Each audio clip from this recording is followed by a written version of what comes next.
Halo teman-teman, selamat datang di program Kimia Dasar B oleh Mahasiswa Kimia.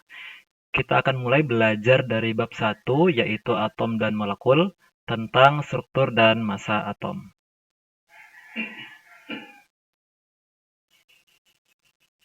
Oke, kita mulai dulu dari apa itu atom, begitu ya. Atom itu bisa dikatakan sebagai komponen terkecil dari suatu zat, dari suatu materi, yang digambarkan sebagai sebuah bola, begitu ya. Ini teori atom yang disampaikan oleh John Dalton. Penelitian selanjutnya, atom itu ternyata terdiri dari proton dan neutron yang membentuk suatu inti atom begitu ya, dan juga dikelilingi oleh elektron. Nah, model atom ini mirip dengan sistem tata surya kita, dan model ini disampaikan oleh Niels Bohr. Dan untuk saat ini, atom itu dimodelkan sebagai suatu inti atom yang dikelilingi oleh dalam tanda kutip awan elektron begitu ya. Dan ini dikenal sebagai namanya adalah orbital. Model atom ini digambarkan melalui yang namanya teori kuantum. Atom juga memiliki massa yang merupakan jumlah dari massa protonnya dan juga massa neutronnya. Satuan untuk menyatakan massa atom itu adalah AMU atau atomic mass unit, atau dalam bahasa Indonesianya itu adalah SMA atau satuan massa atom. Satu AMU itu sama dengan 1,6605 kali 10 pangkat negatif 24 gram. Oke, dan ini animasi dari model atom Niels Bohr yang sedang ditampilkan itu sebenarnya adalah atom dari unsur helium, sebuah gas mulia. Dengan inti atomnya itu terdiri dari dua proton yang berwarna biru dan dua neutron yang berwarna hijau. Atom ini tentu memiliki massa ya, yang tadi sudah disampaikan di depan.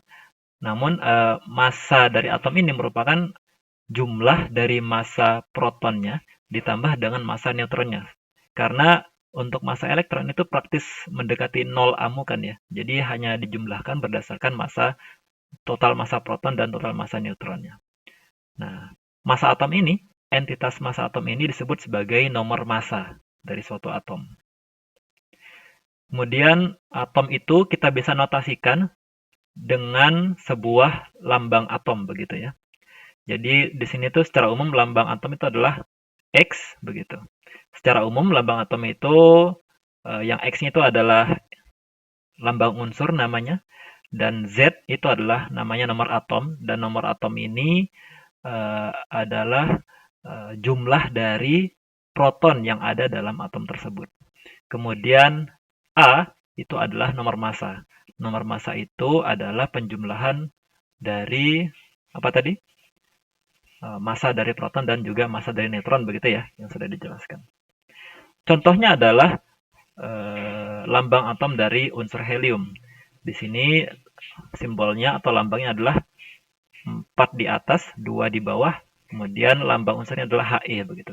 Teman-teman juga bisa lihat nanti bagaimana lambang unsur untuk unsur-unsur lainnya itu sudah dikumpulkan dengan yang namanya tabel periodik begitu.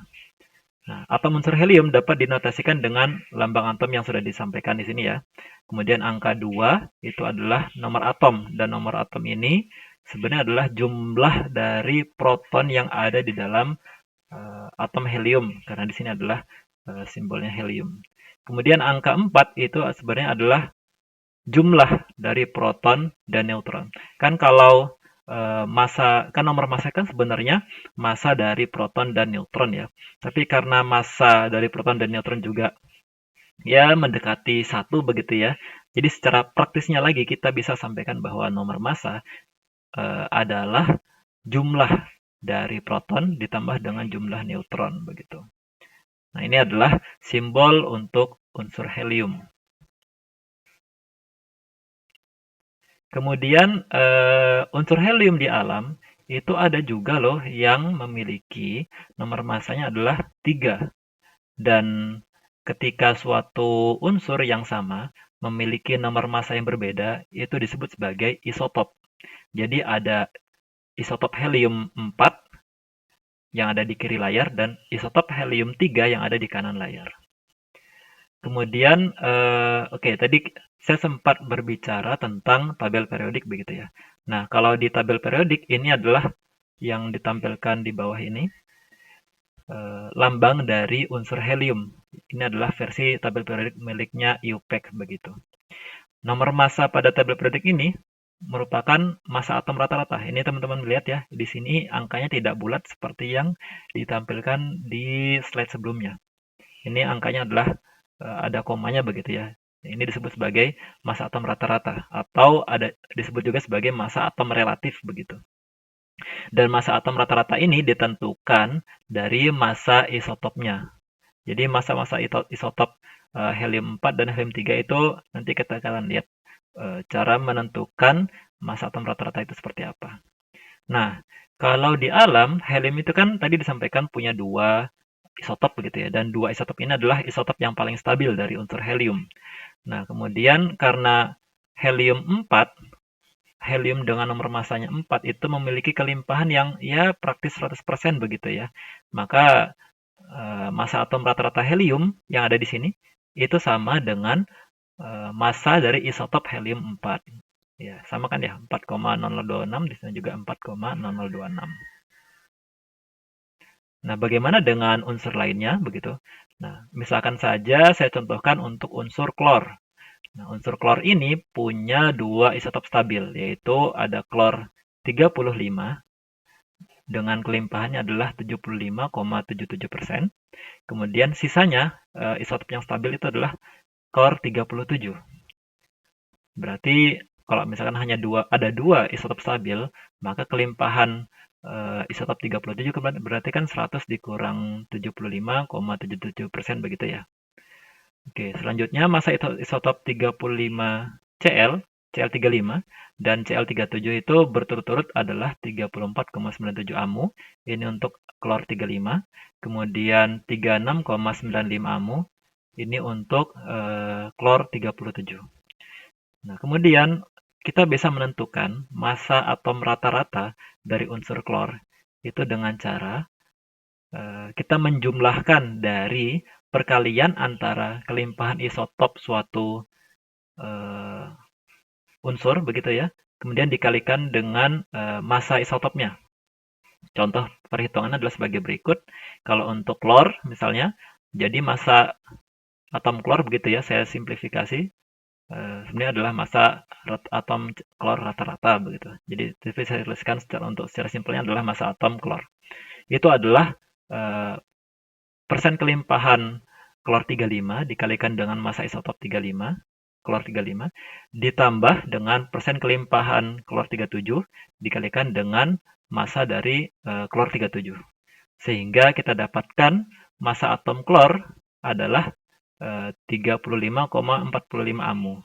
Dan ini sama dengan apa yang tertulis di lambang atom Cl dari tabel periodik milik IUPAC. Begitu ya.